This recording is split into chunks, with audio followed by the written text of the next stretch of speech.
Last episode में हमने देखा था कि शलीनिया और इयॉन एक ओपेरा डेट पर आए हुए होते हैं।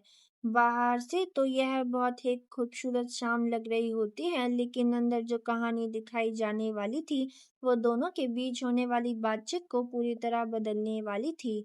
जिस ओपेरा को देखने के लिए वे आए थे उसका नाम था द शिरीली मैनर। स्टेज पर एक ऐसी महिला की कहानी दिखाई जा रही होती है जो अपने ही पुरानी प्रेमी से बदला लेने के लिए वापस लौटती है। इस कहानी की प्रोटैगनिस्ट होती है क्रिस्टीन। क्रिस्टीन कभी वार्डो से बेहद प्यार करती थी, लेकिन वार्डो उसे छोड़कर काउंट सीलियर की बेटी से शादी कर लेता है और यहीं से क्रिस्टीन की जिंदगी में प्यार की जगह बदलने की आग पैदा हो जाती है। कुछ समय बाद क्रिस्टीन एक बार फिर वार्डो की जिंदगी में वापस आती है, लेकिन इस बार उसकी पहचान अलग होती है। वह काउंट की प्रेमिका बनकर उसके सामने आती है। वार्डो उसे देखकर डर जाता है, लेकिन इसके बावजूद वह खुद को क्रिस्टीन के जाल से बाहर नहीं निकाल पाता, क्योंकि शायद क्रिस्टीन की सबसे बड़ी ताकत उसका बदला नहीं बल्कि यह बात थी कि वार्डो अभी भी उसके आकर्षण से खुद को दूर नहीं कर पा रहा था।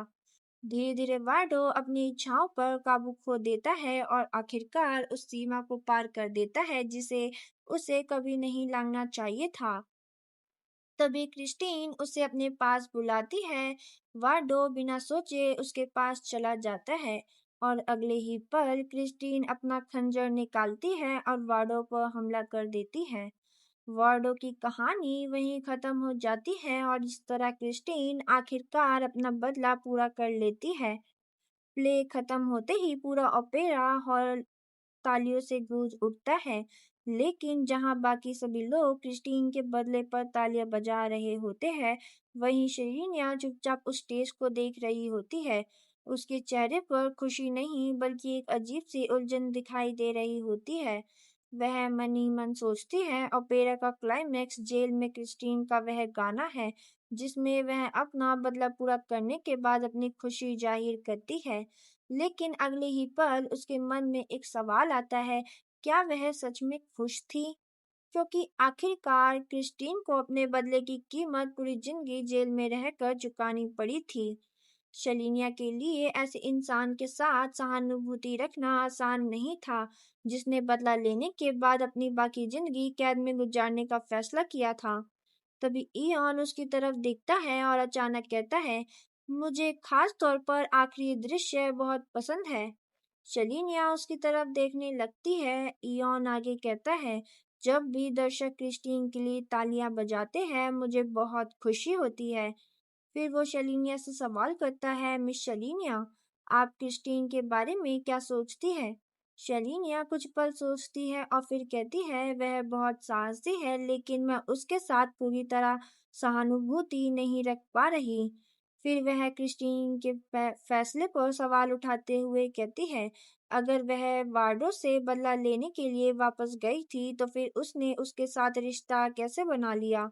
यह सुनते ही इयॉन का चेहरा थोड़ा गंभीर हो जाता है। वह शांत आवाज में कहता है, क्योंकि वह अभी भी उससे प्यार करती थी। इयॉन की यह बात सुनकर शलीनिया थोड़ी हैरान होती है। वह तुरंत जवाब देती है, अगर वह अभी भी उससे प्यार करती थी तो फिर उसे मारने की क्या जरूरत थी? और तभी इयॉन उसकी तरफ देखते हुए एक ऐसी बात कहता है जो शलीनिया को कुछ पल के लिए बिल्कुल चुप कर देती है। वह कहता है, किसी से एक ही समय पर प्यार और नफरत करने का एहसास शायद ऐसा ही होता है। शलीनिया उसकी बात सुनकर कंफ्यूज हो जाती है। प्यार और नफरत? लेकिन वह इस बात को ज्यादा गंभीरता से नहीं लेती और हल्का सा हंसते हुए कहती है, मुझे लगता है कि यह सिर्फ एक नाटक है। फिर वह मुस्कुराकर कहती है, हालांकि मुझे इसके गाने सच में बहुत पसंद आए, लेकिन इयॉन के लिए शायद यह सिर्फ एक नाटक नहीं था। वह अपनी जगह से खड़ा होता है और शलीनिया की तरफ देखते हुए कहता है, जाहिर है आप यह नहीं समझ पाएंगी कि क्रिस्टीन कैसा महसूस करती है मिस शलीनिया। यह कहते हुए इयॉन वहां से आगे बढ़ जाता है। फिर वह कहता है, मैं वापस मेज टावर की तरफ जा रहा हूँ। शलीनिया उसे जाते हुए देखती है और तुरंत उठकर उसके पीछे जाती है। और कहती है, मेरे लिए रुकिए। वह उसके पीछे चलते हुए मन ही मन सोचती है, मुझे नहीं पता था कि इयॉन क्रिस्टीन के किरदार से इतना डूबा हुआ था। लेकिन तभी चलते चलते अचानक उनके सामने एक आदमी आकर खड़ा हो जाता है। वह सीधे इयॉन को संबोधित करते हुए कहता है, हेलो मार्क्वेस ग्रैंडियोर। फिर वह पूछता है, क्या आप यहाँ ओपेरा देखने आए हैं? लेकिन असली बात इसके बाद सामने आती है। वह इयॉन से कहता है, मुझे आपसे काउंट हीरेन के मामले के बारे में कुछ बात करनी है। यह सुनते ही शलीनिया की नजरें उस आदमी पर टिक जाती है। इयॉन हालांकि बिल्कुल शांत रहता है और जवाब देता है, कृपया कहिए। लेकिन शलीनिया के दिमाग में तुरंत एक सवाल आता है, काउंट के मामले के बारे में बात करने आया है। वह उस आदमी को ध्यान से देखते हुए सोचती है, अगर यह काम के मामले से जुड़ा हुआ है तो कहीं यह कोई प्रोसिक्यूटर तो नहीं। और अब शलीना को एहसास होने लगता है कि यहाँ रुकना शायद उसके लिए ठीक नहीं होगा। इसलिए वह इयॉन की तरफ देखकर मुस्कुराती है और कहती है, मैं गैरेज में आपका इंतजार करूंगी। फिर वह आराम से कहती है, आप आराम से आइएगा, जल्दी करने की कोई जरूरत नहीं है। इयॉन उसकी बात सुनकर जवाब देता है, थैंक यू। शलीनिया वहां से बाहर निकलने लगती है, लेकिन जैसे जैसे वह उस जगह से दूर होती जाती है, उसके चेहरे की मुस्कान गायब होने लगती है। अब उसके दिमाग में सिर्फ एक ही डर घूम रहा होता है। वह मन ही मन सोचती है कि कहीं यह उन पोशंस को बनाने के लिए मुझे सजा दिलवाने की कोशिश तो नहीं कर रहा। और फिर उसके कदम और तेज हो जाते हैं, क्योंकि अगर सच में काउंटीरियन का मामला उसके खिलाफ जा रहा था, तो शलीनिया के लिए यहाँ से निकलना ही सबसे सुरक्षित रास्ता था। फिर शलीनिया हॉल से बाहर आ जाती है। बाहर का माहौल अंदर से बिल्कुल अलग होता है। आसमान में पूरा चांद चमक रहा होता है और चारों तरफ रात की खामोशी फैली हुई होती है। शलीनिया आग के लिए आगे बढ़ रही होती है, लेकिन तभी बगल की तरफ से अचानक एक इंसान उसकी ओर बढ़ने लगता है। वह उसके पास आते ही कहता है, माय लेडी, और अगले ही पल उसका हाथ पकड़ लेता है। शलीनिया अचानक डर जाती है और चीखने वाली ही होती है, लेकिन तभी वह आदमी उसके सामने आकर खड़ा हो जाता है। उसने पूरे शरीर पर काले रंग का लबादा ओढ़ रखा होता है, जिससे अंधेरे में उसका चेहरा भी ठीक से दिखाई नहीं दे रहा होता। वह शांत आवाज में कहता है, मैं आपका ही इंतजार कर रहा था। फिर वह बताता है कि उसने सुना था कि टावर मास्टर ओपेरा देखने आए थे, इसलिए वह यही उसका इंतजार कर रहा था। शलीनिया ध्यान से उस आदमी को देखती है और जैसे ही उसे उसका चेहरा पहचान में आता है, उसकी आंखें हैरानी से बड़ी हो जाती है। वह धीरे से उसका नाम लेती है, यूडिस, और अगले ही पल उसके चेहरे पर खुशी आ जाती है। वह कहती है, तुम जिंदा हो? ब्यूडीज को जिंदा देखकर शलीना की आंखों में राहत साफ दिखाई देती है। लेकिन ब्यूडीज बिना समय गवाए उससे कहता है कि पास ही में एक वेयर हाउस है और वहां जाकर उन्हें कुछ जरूरी बात करनी है। इसके बाद दोनों चुपचाप उस वेयर हाउस में की तरफ चले जाते हैं। वेयर हाउस के अंदर पहुंचते ही शलीनिया ल्यूडिस को जिंदा देखकर इतनी खुश होती है कि अपने हाथ जोड़ लेती है। वह ऊपर की तरफ देखते हुए कहती है, हे भगवान, गॉड स्पिरिट, आप सभी का धन्यवाद।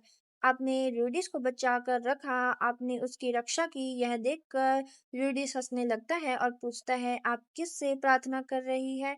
लेकिन अगले ही पल उसका चेहरा गंभीर हो जाता है। वह शलीनिया से पूछता है, टावर मास्टर इस समय क्या कर रहे हैं?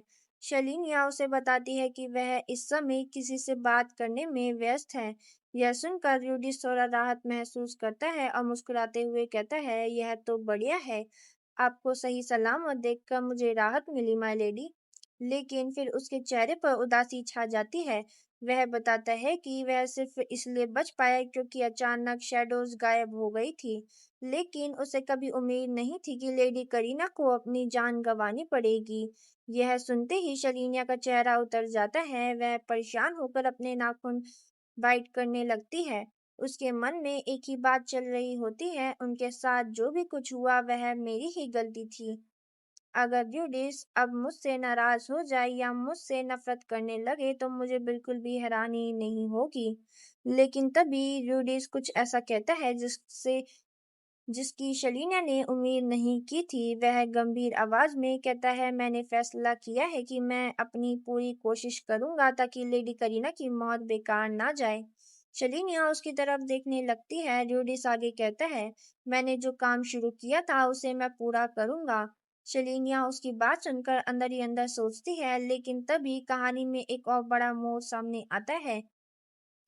अब ड्यूडिस करीना की जगह इस मामले में आगे बढ़ने वाला था।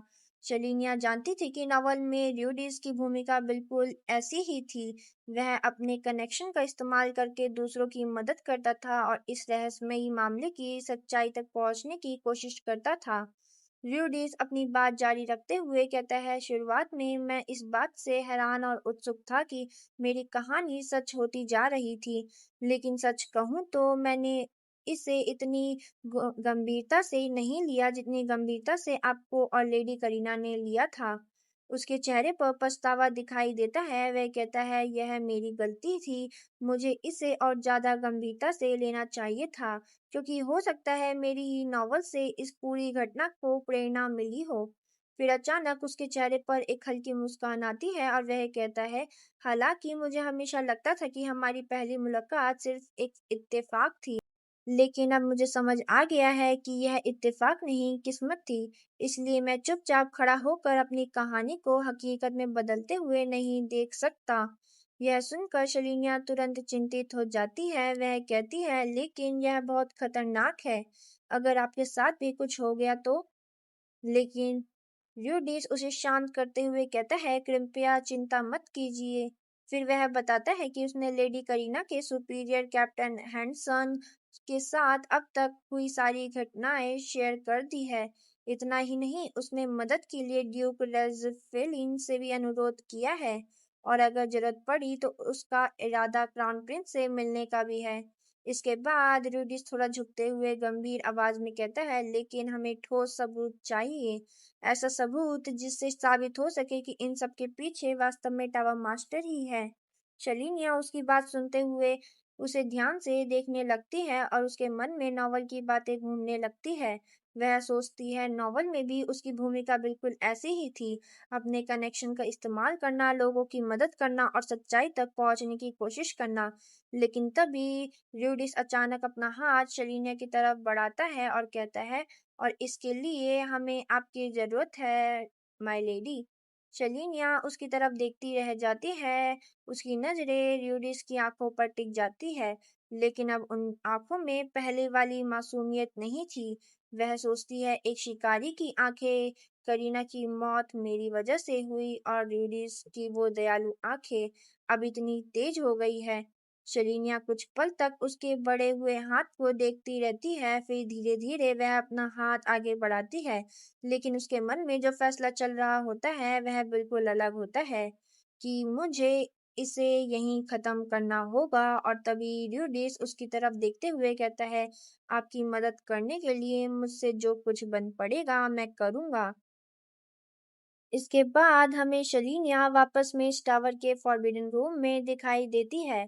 वह उस छोटे लड़के के पास बैठती है और मन ही मन सोचती है, माना कि रिफ्लेक्स के कारण अभी मैं कुछ ज्यादा नहीं कर सकती, लेकिन इस समय मेरे पास एक ही ऑप्शन है। मुझे इस बच्चे की मेमोरीज में जाकर कुछ क्लूज ढूंढने होंगे। इसके बाद शलीनिया उसका हाथ पकड़ती है और अपना सिर उसके हाथ से टच करती है। फिर वो मैजिक एक्टिवेट करती है, लेकिन मैजिक शुरू करने से पहले उसके मन में एक बात आती है, तुम्हारी परमिशन के बिना तुम्हारी मेमोरीज में देखने के लिए मुझे माफ करना। और अगले ही पल शलीनिया उसकी मेमोरीज के अंदर पहुंच जाती है। वह चारों तरफ देखने लगती है, तभी अचानक उसके सामने एक फ्लाइंग लेटर आकर रुक जाता है। शलीनिया उसे पकड़ते हुए कहती है, ये तो। वह लेटर खोलती है और जैसे ही उसे पढ़ना शुरू करती है, उसकी आंखें हैरानी से बड़ी हो जाती है। वो लेटर आर्कमिस शेली के नाम होता है। उसमें लिखा होता है कि शेली की पावर ने सिर्फ हाउस पैडियन की मदद नहीं की, बल्कि ईस्ट कॉन्टिनेंट के लोगों की भी मदद की है। ये पढ़कर शलीनिया के मन में तुरंत सवाल आता है, तो इसका मतलब शेली एक आर्कमिस थी?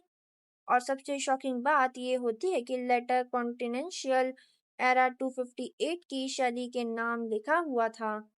तभी शलीनिया को चॉकलेट शॉप वाली बात याद आती है जहां इयोन ने बताया था कि उस शॉप की फाउंडेशन बहुत पहले ही हो चुकी थी और अब वहां इंफीरियल एरा का इस्तेमाल किया जाता है। अगर उन सब चीजों को कैलकुलेट किया जाए तो इसका मतलब ये लेटर करीब 300 साल पुराना था। लेकिन तभी उसे एक आवाज सुनाई देती है, मत जाओ शैली। शलीनिया तुरंत उस आवाज की तरफ देखती है और वहां उसे एक छोटा सा बच्चा दिखाई देता है। वह और कोई नहीं लिटिल लियॉन होता है। वो शैली के सामने खड़ा होकर अपना सिर नीचे कर लेता है और कहता है, तुमने कहा था कि जब स्नो गिरेगी तो तुम मेरे साथ स्नोमैन बनाओगी। तुमने मुझसे प्रॉमिस किया था। वो रोते हुए कहता है, मैं अभी भी बच्चा हूँ। मुझे तुम्हारी जरूरत है। मुझे अपने पास रहने के लिए तुम्हारी जरूरत है। शैली उसे देखकर स्माइल करती है और कहती है, मैं समर तक वापस आ जाऊंगी। फिर हम सी में स्विमिंग करेंगे और बीच पर सैंड कैसल बनाएंगे। वो छोटा बच्चा जिसका नाम इयॉन होता है शैली के कपड़े पकड़ लेता है और रोते हुए कहता है, नहीं शैली। शैली उसके सिर पर हाथ फेरते हुए कहती है, अब मान भी जाओ, तुम एक अच्छे बच्चे हो ना। फिर शैली उसे समझाती है कि टार्टन को उसकी जरूरत है क्योंकि वहां उसे दुनिया के सबसे पावरफुल मैजिशियन की जरूरत थी।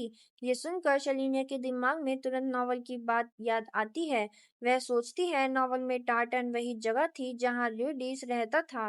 लेकिन वहां ऐसा क्या हुआ था कि उन्हें एक आर्कमिस की जरूरत पड़ गई। तभी छोटा इयॉन गुस्से और दुख में चिल्लाकर कहता है, लेकिन टार्टन में तुम्हारा कोई लेना देना नहीं है शैली। शैली नीचे बैठकर उसे देखती है और प्यार से समझाती है, गॉड ने हमें इतनी अमेजिंग पावर्स दी है ताकि हम उन लोगों की हेल्प कर सके जिन्हें हमारी जरूरत है। लेकिन इयॉन उदास होकर जवाब देता है, मुझे गॉड की कोई परवाह नहीं है। तुम ही अकेली थी जिसने मुझे सब कभी कुछ दिया शैली। शैली उसका सिर अपने सिर से टच करते हुए कहती है, टाइम के साथ तुम मुझे समझ जाओगे इयॉन। शलीनिया ये सब देखती रहती है लेकिन उसके मन में अचानक एक सवाल आता है, ऐसे वक्त में इयॉन कहाँ है। तभी शैली उस छोटे इयॉन से कहती है, मैं जल्दी वापस आऊंगी। और जैसे ही वो ये वर्ड कहती है अचानक मेमोरी का सीन बदलने लगता है। एक तरफ शैली की आवाज होती है, मैं वापस आऊंगी, और दूसरी तरफ प्रेजेंट में शलियाना भी जैसे वही वर्ड्स बोलती हुई दिखाई देती है। दोनों टाइमलाइन एक दूसरे के साथ क्रॉस होने लगती है। शलिनिया अचानक कंफ्यूज हो जाती है। वो मन ही मन सोचती है, ये सब क्या था। मैंने अभी वो वर्ड्स ऐसे क्यों कहे जैसे मैं खुद शैली हूँ। फिर वो खुद को समझाती है, शायद मैं उस लड़की की मेमोरीज में कुछ ज्यादा ही डीप चली गई थी। लेकिन तभी हवा में अचानक बहुत सारे पेपर्स और लेटर्स उड़ते हुए आने लगते हैं और देखते ही देखते सारे लेटर शरीनिया के ऊपर गिर जाते हैं। वो शौक होकर उन्हें देखने लगती है। एक लेटर पर लिखा होता है, इयॉन बस थोड़ा सा वेट करो। दूसरे लेटर में लिखा होता है, हम अगले साल फिर मिलेंगे, आई प्रॉमिस। और वहीं तीसरे लेटर पे लिखा होता है, मुझे माफ करना, बार बार नए काम आ जा रहे हैं। एक के बाद एक प्रॉमिसेस, लेकिन शैली हर बार वापस नहीं आती। और फिर शलीना के सामने छोटा इयॉन दिखाया जाता है। वो बहुत उदास बैठा होता है। उसकी आंखों में आंसू होते हैं। वो धीरे से कहता है, उसने मुझसे प्रॉमिस किया था शैली जरूर वापस आएगी। और अगले ही पल वो फूट फूट कर रोने लगता है। शैली, मैं तुम्हारे लिए जितना भी टाइम लगे वेट कर सकता हूँ, तो प्लीज मेरे पास वापस आ जाओ शैली। छोटे इयॉन को इस तरह रोते हुए देखकर शलीना खुद को रोक नहीं पाती। वो तुरंत उसके पास जाती है और उसका हाथ पकड़ लेती है। अपनी आंखें बंद करके वो जोर से कहती है, वो जरूर वापस आएगी। और जैसे ही शलीना अपनी आंखें खोलती है सब कुछ बदल चुका होता है। वो चारों तरफ देखकर हैरान हो जाती है। वह सोचती है, क्या मैं मेमोरी से बाहर आ गई हूँ। क्या मेमोरी यहीं खत्म हो गई। तभी उसकी नजर सामने जाती है। वह छोटा इयॉन उसे देख रहा होता है। वो धीरे से उसका नाम लेता है, शैली। शलीनिया उसे देखकर कहती है, क्या तुम उठ गए। फिर वो समझाती है कि मैं शैली नहीं शलीनिया हूँ।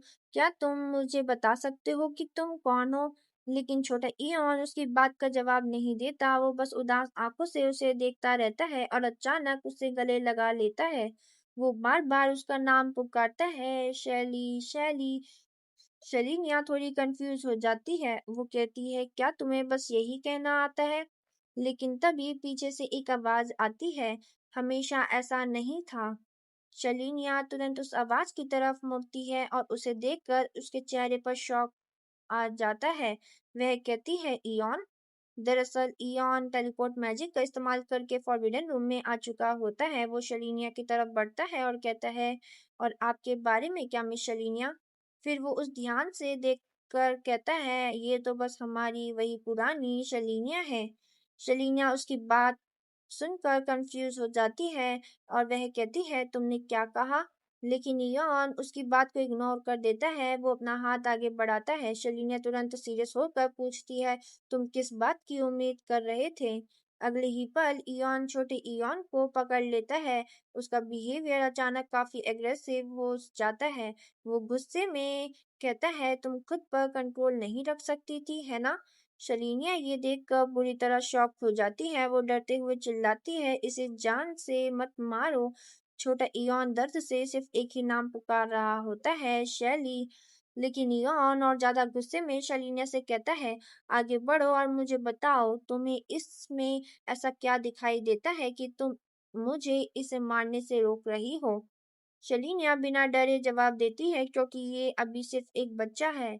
इयॉन तुरंत कहता है, अगर बस इतनी ही बात है तो मुझे इसे मारने ही होगा। लेकिन शलीनिया उसकी बात नहीं मानती। वो कहती है, जब मैंने इसकी मेमोरीज में देखा तब मुझे एहसास हुआ कि हम दोनों किसी तरह कनेक्टेड हैं। ये सुनते ही इयॉन अचानक रुक जाता है। उसका एक्सप्रेशन एकदम सीरियस हो जाता है। शलीनिया आगे कहती है, इस बच्चे का कनेक्शन मेरी डेस्टिनी से है, इसलिए मैं इसे मरने नहीं दूंगी। कुछ पल तक दोनों एक दूसरे को देखते रहते हैं। फिर इयॉन अचानक शलीना की की बातों को सुनकर उस लिटिल इयॉन को छोड़ देता है। छोटा इयॉन सीधे जाकर बेड पर गिरता है और हांफने लगता है। लेकिन इयॉन के चेहरे पर अब एक अलग ही स्माइल होती है। वो शलीना की तरफ देखकर कहता है, आपने एक बार मुझे मर्डर कहा था मिस शलीनिया। फिर वो धीरे धीरे उसकी तरफ बढ़ता है और उसके शोल्डर्स पर हाथ रखते हुए कहता है, लेकिन मुझे सच में नहीं पता हम दोनों में से आखिर ज्यादा डेंजरस कौन है। इयान उसके शोल्डर्स को काफी टाइटली पकड़ लेता है। शलीनिया को दर्द होने लगता है। फिर इयान उससे पूछता है, तुम्हें कैसा कनेक्शन सेंस हुआ? शलीनिया दर्द में कहती है, मुझे दर्द हो रहा है। लेकिन तभी इयान का बिहेवियर अचानक फिर बदल जाता है।